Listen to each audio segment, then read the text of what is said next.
Hello friends, మేమైతే నిన్న జొమాటో నుంచి ఫుడ్ ఆర్డర్ పెట్టినాం. సో బిర్యానీ మాకైతే ఫుల్ ఆకలైంది.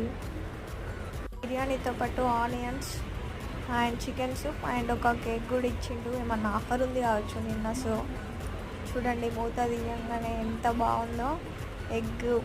ఒక ఎగ్ కూడా హాఫ్ పీస్ వేసిండు. చూడండి ఎంత బాగుందో.